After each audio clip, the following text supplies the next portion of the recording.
Right, welcome back. It's a Mazu mindset once again. Part 3. This time you've noticed that we have a guest with us. It's not just the typical Timon and Pumbaa, your Cedric and Brian, and we have the guy Simba. right there.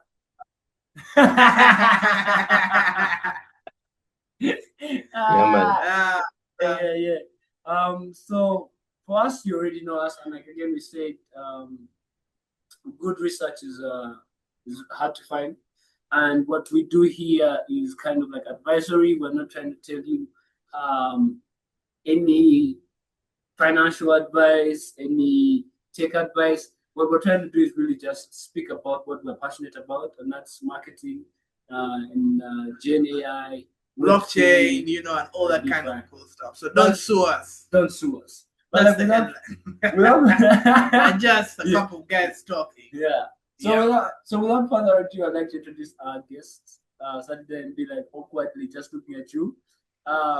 With us, we have Mr.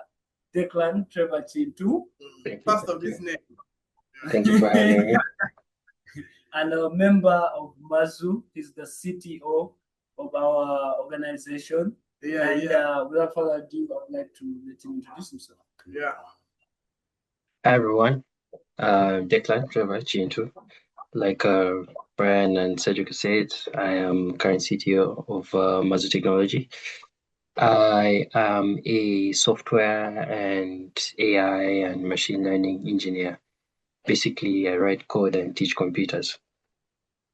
That's a good one. He teaches computers. And writes code. Okay. Yeah. So how do you teach your computer? You tell us. Before we go into that, just give us a bit of background. Because how did you begin teaching? How did you begin teaching computers? Yeah, man. So let's see. I got basically began my career in software engineering through my undergrad. So did my bachelor's at USIU, United States International University in Nairobi. Shout out to all USIU kids. After that, I came to Uganda where I worked professionally for like 5 years. So I worked with Center Technologies. I worked with EFC, Entrepreneurs Financial Center Uganda. And then majority of my professional career was with Stanbic Bank. So yeah, like I told you, between 2020 and 2023, if you used agent banking, I was responsible for keeping that bad boy alive. And yeah, but answer your question, how I got into tech, like I told you, 2008, Robert Downey Jr. was on your screens, man. Downey Jr. Doing a little known Marvel movie called Iron Man. And yeah, I think I told you it was the particular scene, the second suit up, not the first one from the escape. When he escaped the jail, the second suit up when he went back home and he built the Mark 1 in silver, no paint yet. That was the moment when I was like, yeah. This is it. This is so I mean, like, if the junkie suit really did it for you, then you're a DIY guy. No. No, don't get me wrong. Him building the thing was like, okay, this is hard. But it was so inefficient and everything. But the silver, the chrome, the second edition, I was like, yo, this is it. This is what I want to do. So when you see him talking to Jarvis, does this spark a light bulb in your mind and you're like, wait, I could teach kids to talk to me? Yeah, that was actually one of the eureka moments of my life because 17 years later, I built my own Jarvises. Okay. I see. So that's the history behind everything. Yeah. So bringing us up right now, you are currently a graduate at Durham. I finished that. Yeah, but this Durham, you said it right. Yeah, and you're a master in now this language. You're like Obi-Wan Kenobi. Obi-Wan Kenobi, yeah. Soon to be like a Yoda, but Grandmaster, but still master level. So I'd say I've gone above an Ashoka Tano to like an OP1 level. This is flying over all that. Let's Oh, sorry. Yeah. If you But listen to like, Star Wars, let's bring it back. So machine learning. I remember the first time I heard that word was to me. I know Cedric is actually has a background in coding, but to me, the first time I heard that was like 2 to 3 years ago. Mm. And I'm still a newbie at this. So if I was to ask you like a newbie, like a 5-year-old in the game, how would you describe machine learning and in relation to generative AI? Oh, sweet. Just so in the field of information technology, there are a few, subsections.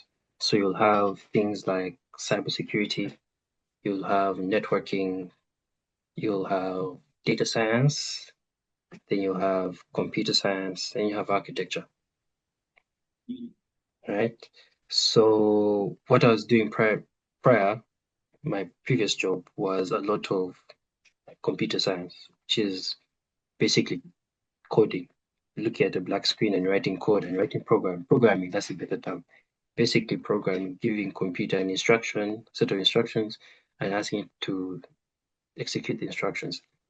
I have now switched over to data science, where you'll find artificial intelligence, machine learning, etc., etc., etc. So to answer your question, you need to look at the subfield of data science. So guys, think about AI, ML as this sort of AI versus ML, what is like two opposing forces. I think the more accurate term to think about them is as a family tree. So there are like 5 generations of families you need to think about. So at great granddaddy, you have data science, which at its core is just the study of data, how data works, how data moves, how we can clean data, how we can manipulate data, just how can we use data. That is data science. The second generation after great granddaddy, now at great granddaddy, is where we now throw artificial intelligence, right? Which essentially, so great granddaddy was like World War II, pre-World War II, so we're talking about like 1930s, 1940s. Then 30 odd years later, 20 odd years later, rather, in the 50s, we reach great granddaddy, which is artificial intelligence. Well, guys were asking the question, how do we teach a computer to mimic human intelligence, right? That's why we have the IBM computer that beat the chess champion. And how they did that was they got all the rules of chess and all the possible moves, and taught it to the computer. And then now they told the computer, go and play chess. So it beat the grandmaster not because it's primarily better, but because it had access to all the different moves you could do. While the grandmaster was tended to be biased to a particular style, which is fair. This particular style made him a grandmaster. So I don't blame him for playing his way, because that is how he became a grandmaster. He was just beaten because there was this thing that had so many other ways to play.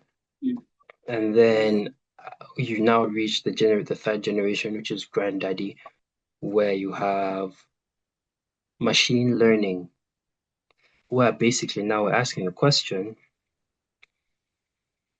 I'm tired of teaching you, because that's what artificial intelligence is. I am the one telling you what to do and how to do it. So a lot of conditional statements at artificial intelligence, a lot of if condition is met, do this. But now at machine learning level, you're basically saying, what if I taught you how to recognize the patterns and you do it for yourself? So machine learning is basically the use of very complex mathematical equations, algorithms, that's what we call them, to teach computers pattern recognition. So a good example would be the captcha, Google captcha. When Google asks you to prove you're human and then point out all the crosswalks you see, or point out all the traffic lights you see, what it's basically doing is pattern recognition. What you as a human being are doing is pattern recognition. You are recognizing the pattern of this is a crosswalk, this is a crosswalk, this is not a crosswalk. So that is what the subset of machine learning is. You are teaching a computer how to recognize patterns, and the base of these patterns now make a prediction. You know, it's a lot like guys who trade. You will look at historical data and be like, when this happened, this caused the trade to go up or caused trade to go down. And based off historical data, you now have a better foundation to make a prediction of what might happen in the future. And then after granddaddy, we're now a daddy, who is deep learning, right? So this is where we introduce the idea of neural networks. So at great granddaddy, generation 2, we asked the question, can we mimic human intelligence with artificial intelligence? But at generation 4, at daddy, we're now asking, can we actually get computers to work like a human brain? And for those who don't know, how your brain works is when you're given a problem, your brain breaks down a problem from one big problem into various tiny problems. And then each neuron in your brain is assigned a breakdown of one of these tiny problems. And they each individually solve these broken down problems, to which they give another set of neurons that stitch together these individual solutions to now output and give you one final solution. So it's not like your brain takes in a whole chunk of a problem and then solves it as one, and then also outputs that one as one. No, what it does is it takes in the whole chunk of a problem. There's a what we call an input layer, input neurons, whose job is just to break down the problem into manageable pieces.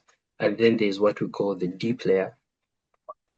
This layer is of neurons. Their job is to they are now assigned individual problems that are being broken down by the input layer, and their job is to solve this individual problem, whatever your problem assignment was. And then there's a final layer, what we call the output layer, whose job is not to break down problems, but to stitch together the individual solutions to create one final output. So neural networks work the same way, where we have an input layer, but instead of neurons, we have nodes. And I think of a node like a mini computer. So you have a node, the input nodes, whose job is just to break down a problem into big, small problems. Then you have the deep nodes, whose job is now to solve the individual broken down problems.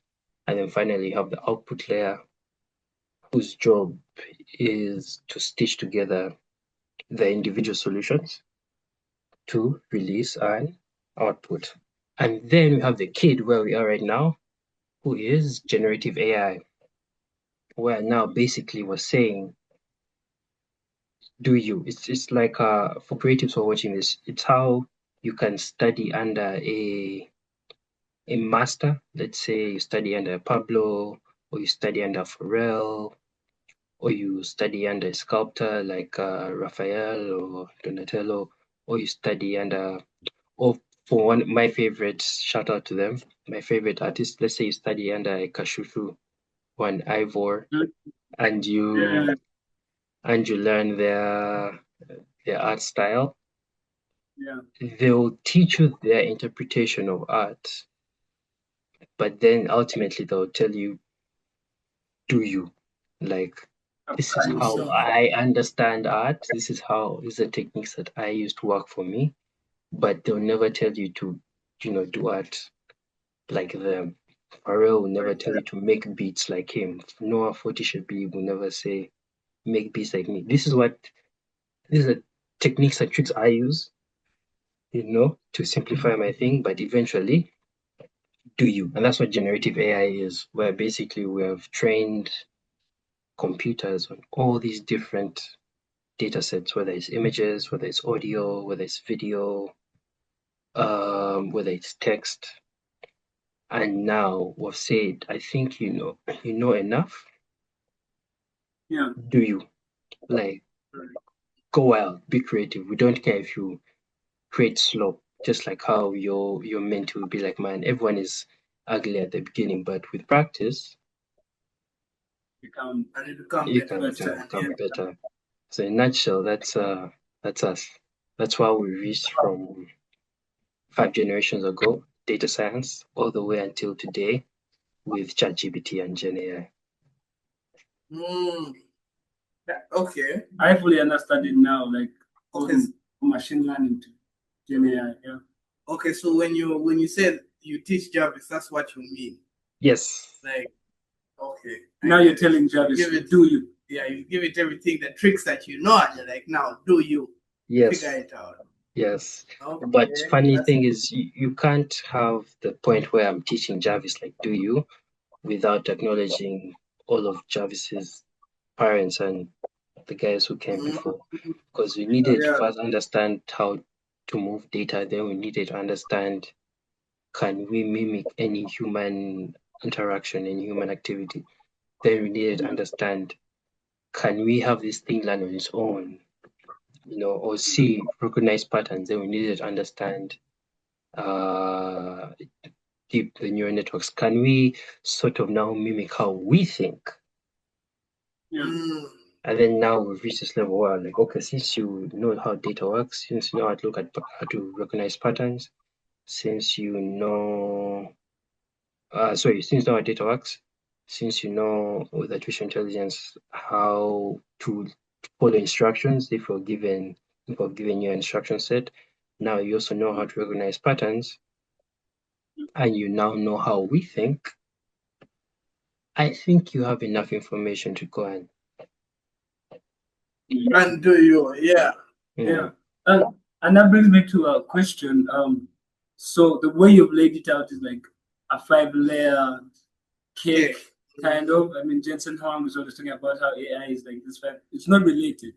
Yeah. But like, where, speaking of predictive and predictions, where do you see us going after? Or what's the industry saying after AI or Gen AI? The do you part, where are we going? What does that look like? Yeah, what's the next step? I'd say Gen AI is still some ways away. Don't let people lie to you that we're going to receive AGI. Sorry, AGI rather. AGI is still, for AGI, people don't know, is I think it's automated generative intelligence, something autonomous generative intelligence, which is basically saying the computer is self-sustaining, the same way you are. Like it's almost like it has acquired this now. It has acquired consciousness. Yeah, we're still some ways from there, but where I do see AI popping, in my opinion, and Gen AI is a good example of this, is now the specialization of AI, right? Because right now, if you think about AI, it's sort of like Google. It's generalized. Like it does a bit of everything, right? But at the end of the day, AI is still a tool. And so the tool very much depends on the competency of the user. So where I see this whole thing going is that we are now going to enter this age of specialized AI, where you have maybe one that's specialized for legal, one that's specialized for medicine, one that's specialized for HR, one that's specialized for education, that sort of thing. So that now we move away from, okay, I don't want to say move away, we still have a need for the umbrella AI, but I think we're now going to enter this era more of specified particular, areas. yeah, particular for whatever it is you want me to use. And I think that would be like how we get the most value out of this new age of do you Gen AI. Yeah. Because I was just thinking the same thing in terms of like how an apprentice with a master, it would take you like, but that analogy really doesn't match. But given that I'm a history buff, I love history. So given that we are starting from like the 1930s, and it takes like a 30-year kind of like jump every time, 30 to 45 years. Would you, 45 years from now, for watching this, would you, as a betting man, I know you're not a betting man, but like, and I'm going to bring it back, by the way, would you be able to say it will take us maybe another 50 to 40 years of like, for us to arrive to the specialized AI, to have an AI that is strictly about maybe procurement for public, or an AI that just does judiciary? I'd say 40 maybe is too long, but yeah, I'd say maybe the next 20, 25, that's where we'll see AI moving to, like more specialized, I think that would be a norm, let me put it that way. In like 20 to 25 years, that would be a norm where you have more specialized AI, like this is for accounting, this is for law, legal, this is for HR, this is for education, this is for software development. I don't know. This is for machine work. Yeah. That's interesting. I'm always into predictive, like, because history repeats itself. Actually, not history doesn't repeat itself. Humans repeat themselves. So right now there's that application of like, I don't know if you've seen Polymarket and predictive markets. How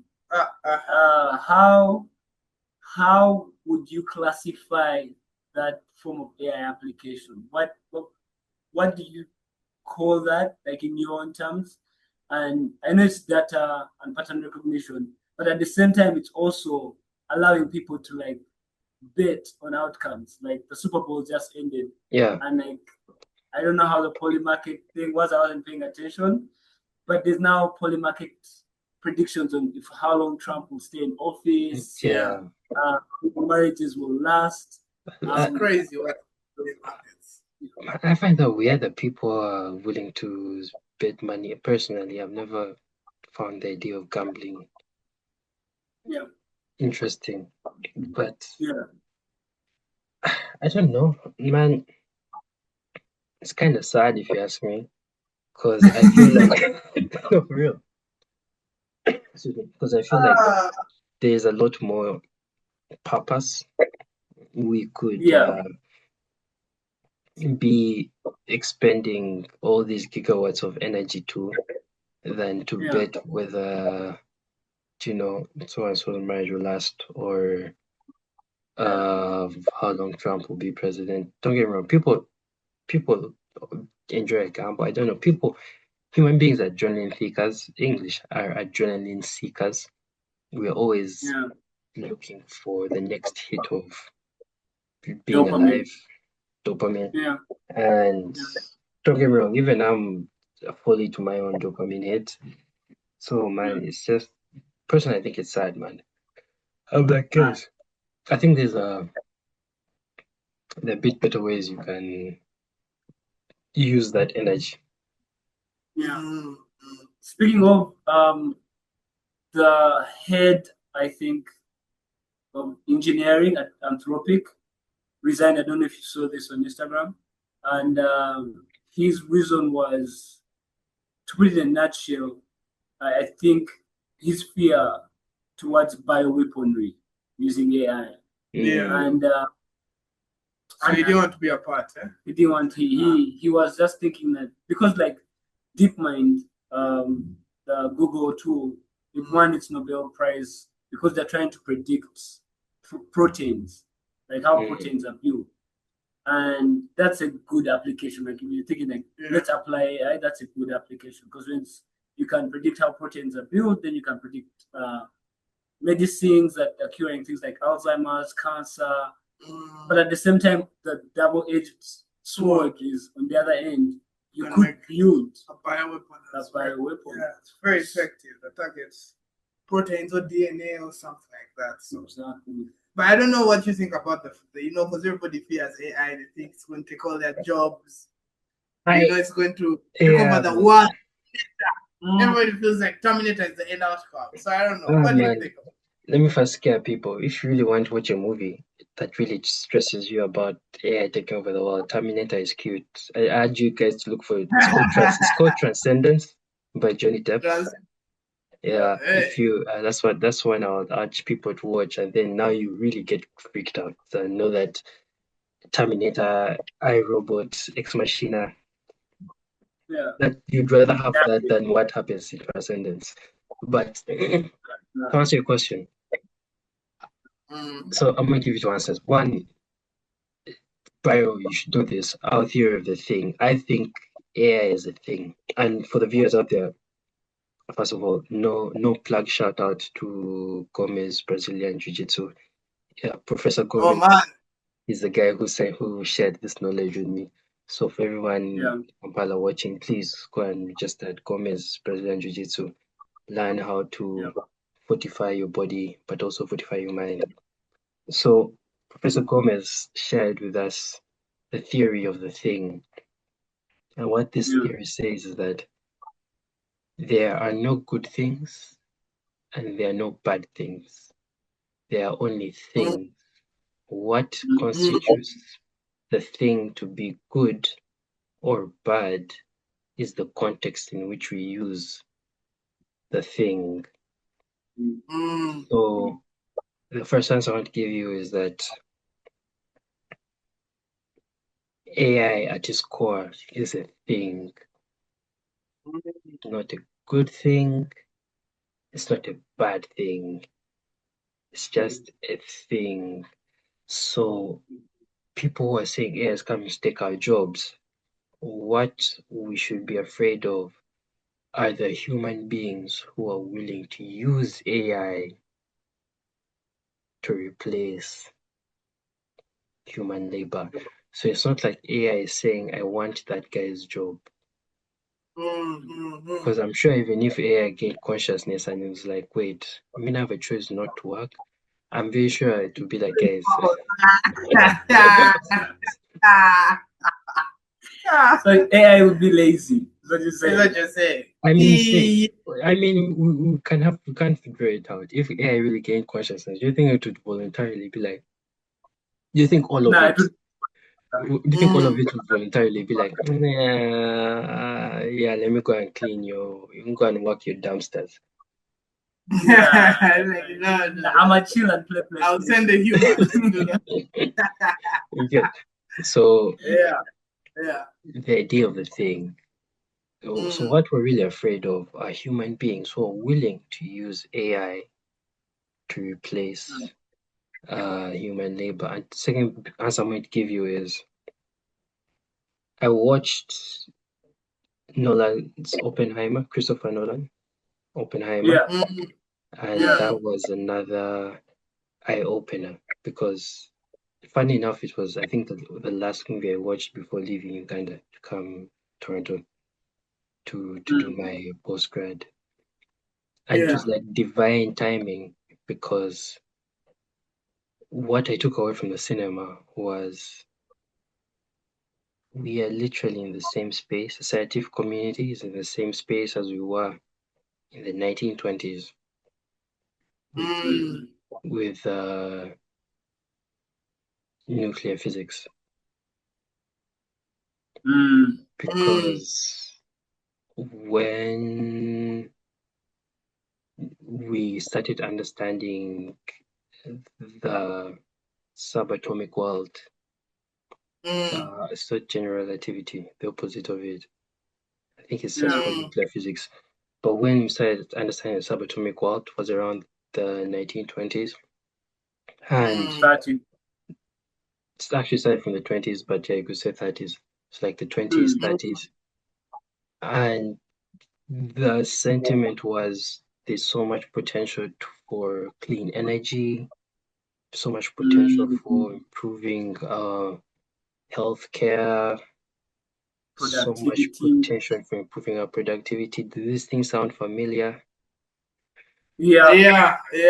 We are back, right? And then guess what humanity decided to do with nuclear physics in 1944? To build a bomb. The world knows. Yeah. We know. Yeah. And I think my favorite thing about the movie was after they did the first, okay, spoiler alert for everyone who hasn't watched Oppenheimer, but I'm about spoiler scene in the movie. I apologize. But after they did the first nuclear test in Nevada with a very tiny fraction, not even the full thing, it was just a tiny thing. And then Oppenheimer himself saw just how devastating what he had just created. He had a throwback moment where I was like, this is honestly a bad idea. And he reached the president and tried to push back and say we shouldn't use this. President was like, bro, you've worked for 3 years, 2 years. I've spent so much money. These guys feel the Japanese, but who I mean by these guys feel they're invincible. And then also we still owe them for Pearl Harbor. I'm dropping this.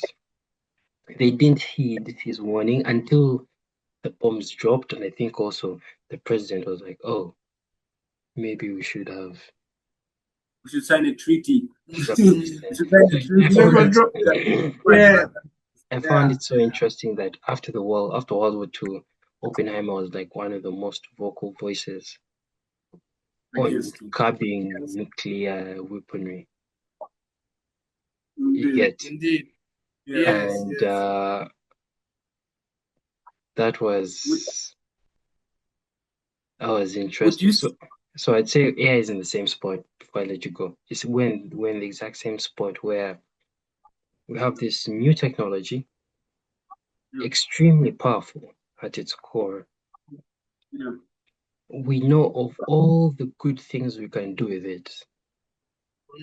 But now we also know of all the bad we can do with it. So when I left cinema, I had one thing in my mind: don't be Oppenheimer.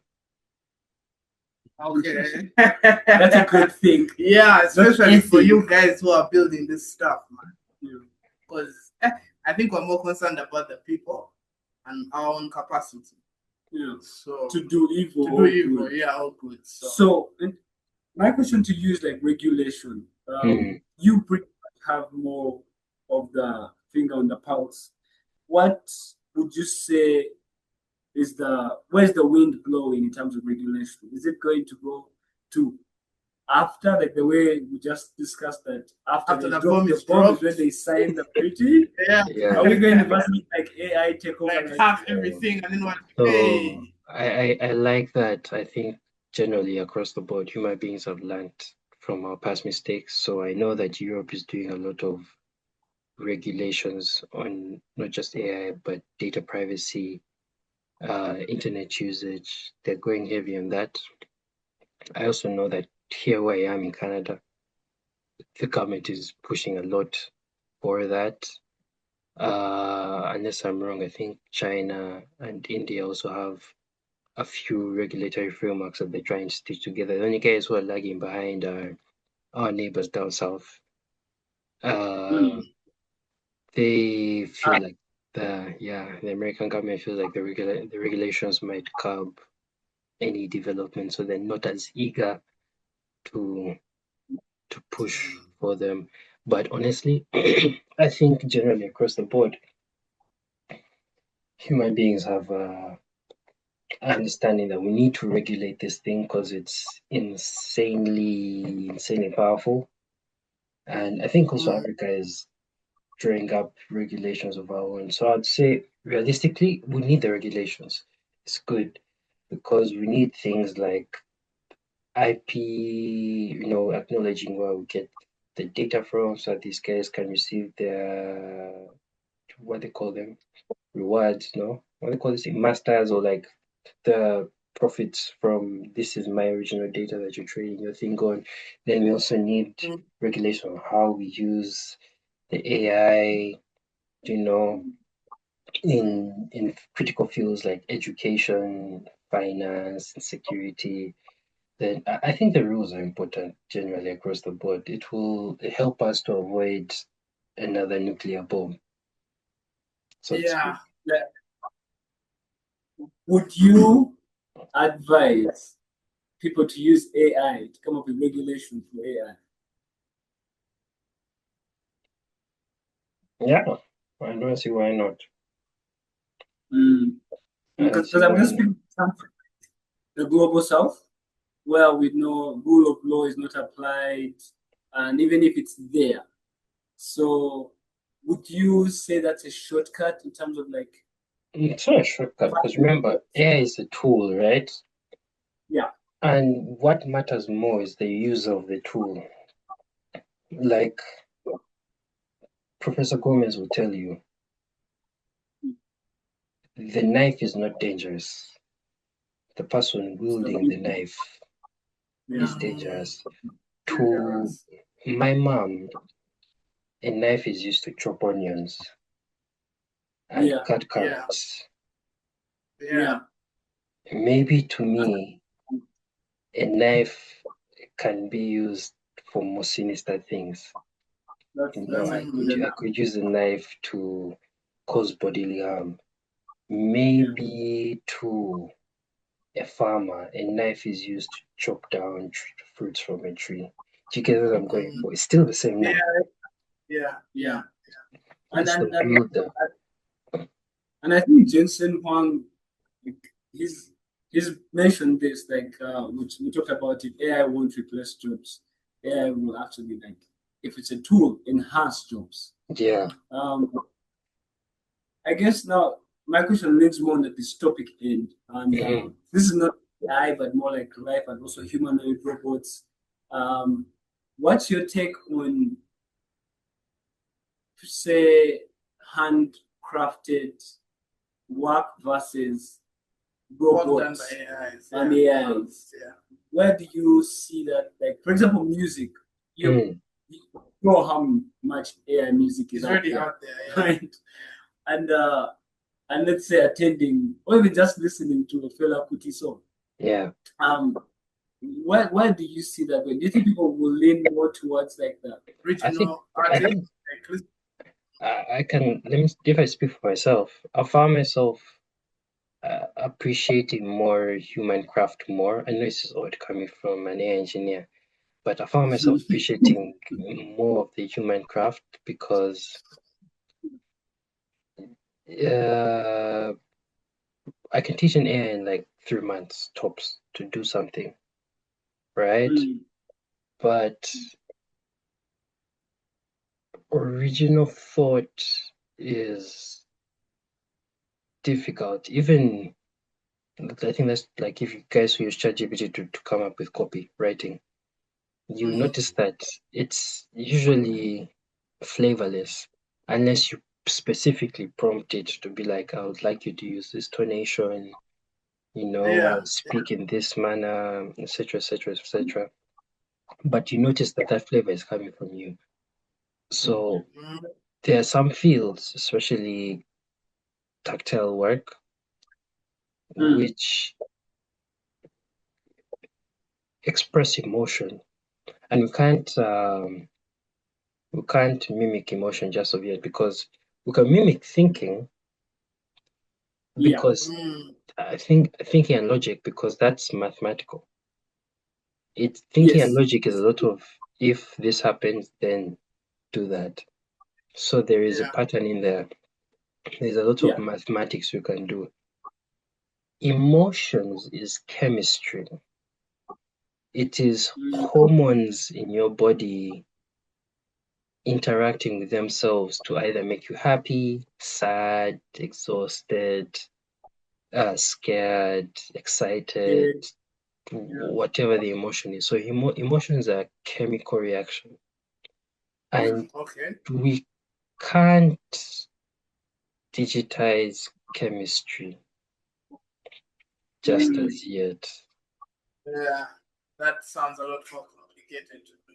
Yeah, that's actually, I don't know if AGI in 20 years, okay, I would Will be say able to develop 50 emotion. years. Yeah, once it I gets think like you're giving it emotions. a lot more time than it will, because if you like observe technology, it moves in 12-year cycles. I actually I want to disagree with you right there and say I think we can't do it anytime soon because it's first of all there are two problems at hand. It's not just a software problem. We need to begin with the core, the hardware problem. Our current hardware has reached max. So, because when I was learning, computer students will agree. When I was an undergrad, there was this thing called Moore's law, where Yes, software becomes smaller, but it doubles in productivity like every 2 or 5 years or something like that. But we have reached the max of Moore's law with our current Tech, hardware stack. Yeah, we can't make we can't make our computer chips any smaller, and we cannot make them any more fast, improve their performance with this current architecture caveat. With the way we currently make them, transistors, basically they are transistors with our current transistor model. I would like to ask a question for like they're called quantum. Yeah, man, I really sound like a novice. But I am. So with quantum computing, like you've seen the Google, I think it's called Sequoia. It's like almost like a tower, like motherboards and stuff. Do you think Moore's law is going to move from like the personal computer to the quantum computer and then start applying itself there? And will we see more portable quantum computers in the future? I'd say the future, for any AGI to happen, we need to do a lot more of what Microsoft is doing with Mahoran 1, which is how do we create a quantum computing chip that can fit in a PC, in a personal computer. So with the current transistor architecture we use, we can't make any smarter intelligence. I mean, we can do a lot with programming and some nifty tricks, but like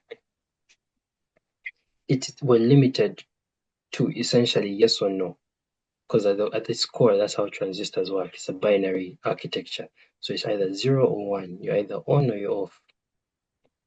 And if you notice in your human brain, you rarely left or right. There's a lot of gray that we navigate in. It's rarely black or white. There's a lot of gray that we navigate, and a lot of decisions that are made in the gray. A lot of gray we need to move about life, and this is where quantum computing comes in, because quantum computing, you're not dealing with bits, you're dealing with qubits. So you're not dealing with either 1 or 0. You're dealing with, I don't want to butcher quantum computing, but or the field of quantum mechanics. But I'm going to just say, if there's any quantum scientists watching this, please forgive me for the analogy. But I'm going to say, imagine you have, instead of 0 or 1, you now have like 0 till 7. And you can be the answer can be any one of those, or all of them at all times. Yeah. So now you give yourself the ability to create more options in output than if it's just 0 or 1. So so now you no longer have black or white. Now you have black, white, red, purple, brown, green, yellow. You have the rainbow. And now the answer can be all the colors of the rainbow, or 1 color of the rainbow, or 4 colors of the rainbow, or 3 colors of the rainbow, or no color in the rainbow. haven't made sense. Now the permutations and combinations. Yeah. Now, and come. I think that's where, like, going back to the geekiness, interplanetary migration Yeah. can start being a thing. Well, no, I don't know. we're still too far from that one also, because we also need to that one need to master nuclear energy, in my opinion, because I don't think burning fossil fuel is going to take us anywhere. We need to first master how can we use nuclear energy to start powering all our things instead of And I guess that's what we're talking about. Where these equations for the longest time have been hitting a wall. Like math always reaches a point where it can't compute beyond. But now we are talking about quantum computing and like AGI in maybe 20 to 25 years, and Moore's law really, compressing these tools. So I mean, we were watching that was talk with Elon Musk and Larry Fink, and he was saying space travel is 2 to 3 years away. Yeah, he was saying about next 2 to 3 we should have. I see you grimacing. I see you grimacing. I don't think people will be going to space. I think a robot or some sort of human device. But I don't know. I don't know how we're going to break through that firmament that is around Earth. I don't know what kind of nuclear energy we'll need. I think we might even need to come up with a new type of energy that's more efficient, that can get us there. So in my opinion, a few things need to happen for space travel. So we first, because I don't know if you guys know, NASA is going back to the moon for the first time in like 70 years, 80 years. And no one's talking about it. It's all Epstein. I know. It's all Epstein and Bad Bunny. We're way back to the moon. I don't know if the recording of this is like, I think a few days out from we're going back to the moon, guys.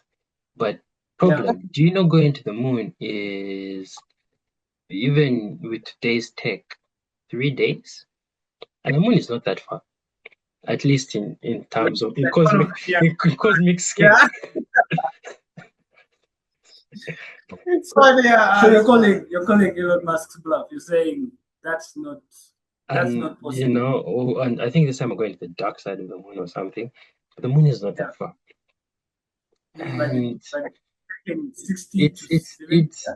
still a lot. So now to travel to our nearest neighbor, the red planet, Mars. Calculations are saying even without best tech, that's still over 700 days, 760 days. That's 2 years, brother. Yeah, so you're moving for 2 years to reach there, to spend 2 weeks, 3 weeks, and then 2 years back. Finally, he said, and I may be quoting it from for me to watch that speech. He said there's a window, I think every 6 months, where the trip becomes shorter. It becomes like a month's worth of travel. But you have to wait for another cycle. I need to look into that. So that means, but that's still even scarier. That means taking our guys there, for argument's sake, for a month, and then they stay there for half a year. Yeah, if you miss the window, you double the time. And then they come back 6 months later. We're still some ways away, honestly, in my opinion. I think what's going to happen more is robots. I recently attended a pitch competition where the winner is building mining robots, and she mentioned that her end goal is interplanetary mining. So that makes much more sense. We are slowly depleting resources on Earth, and the more we mine, the more we damage.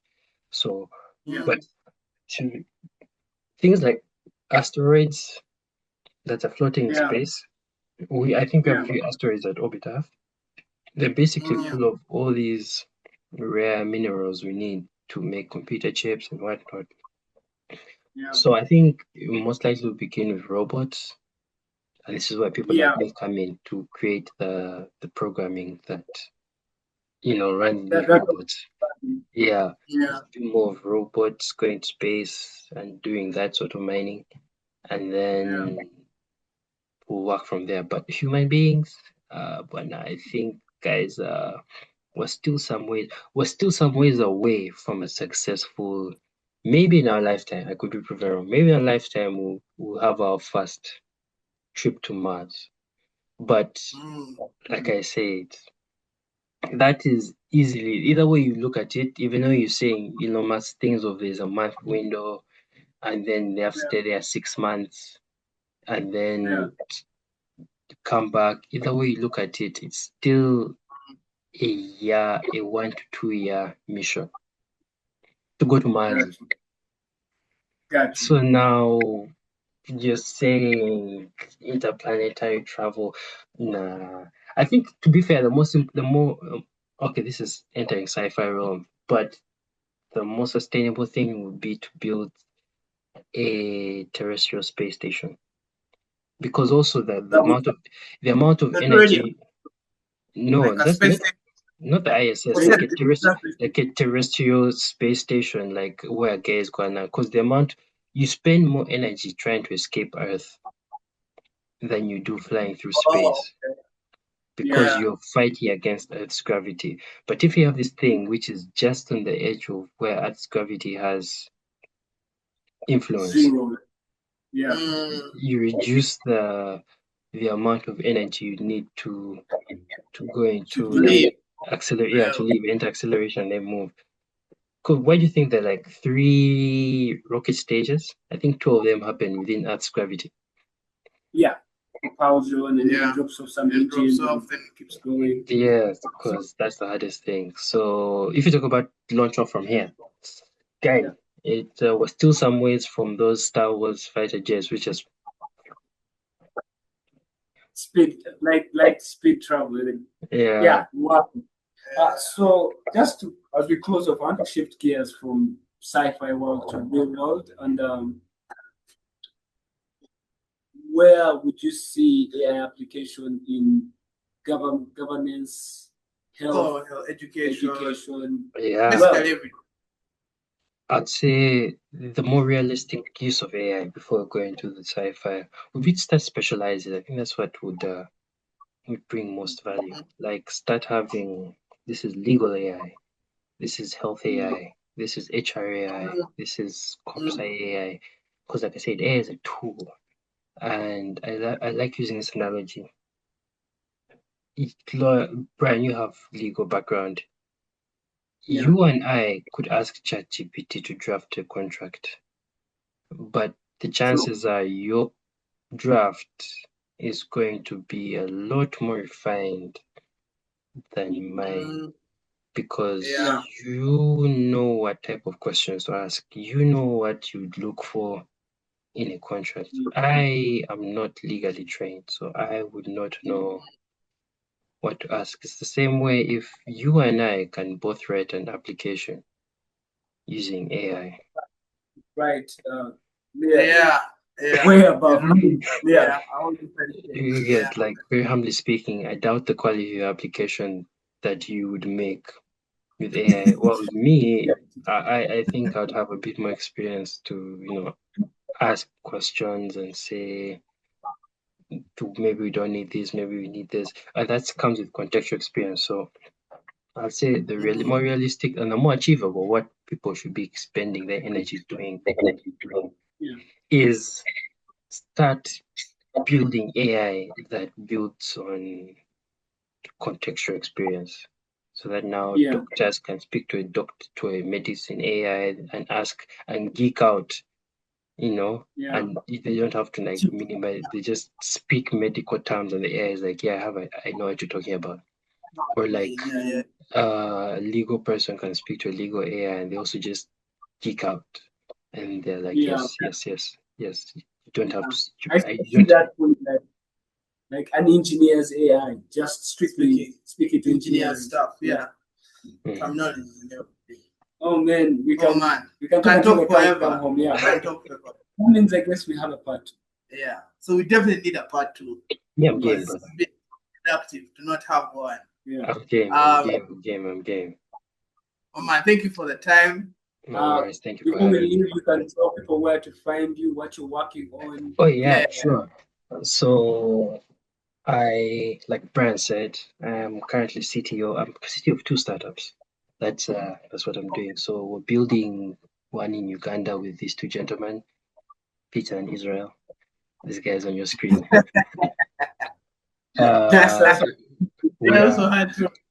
All right, okay. That's we good. are Mazu. We are Mazu AI, and what we're building is basically a tool to make marketing more accessible for your everyday person, so that you don't have to pay outdoor media and all these scary corporations to promote whatever it is you're doing. We're building something coming soon, coming very soon. We're building something to make it more accessible. Man. Obviously, using AI and a few other fancy tools to help you come up with your own content, help you push your own content, help you understand how your content is doing. So Mazu AI is coming. And I'm also CTO of another startup here in Toronto. We call The Garage. And what we are doing is also redefining hiring, job hunting, especially in the side of North America, sucks. It's very nepotistic, very nepotistic. Yeah, it's very nepotistic. It's very cannibalistic. And yeah, we want to create a platform that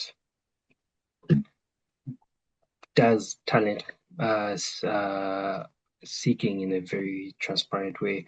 We do this through recommendations. We'll have tailored job matching. We have a ranking system to show you these are the best candidates and everything. So basically trying to use AI to make job seeking more transparent.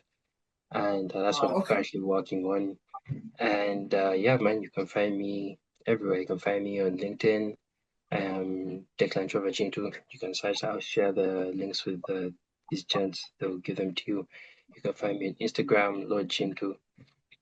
Yeah, that's where I post the slow going ons of my life.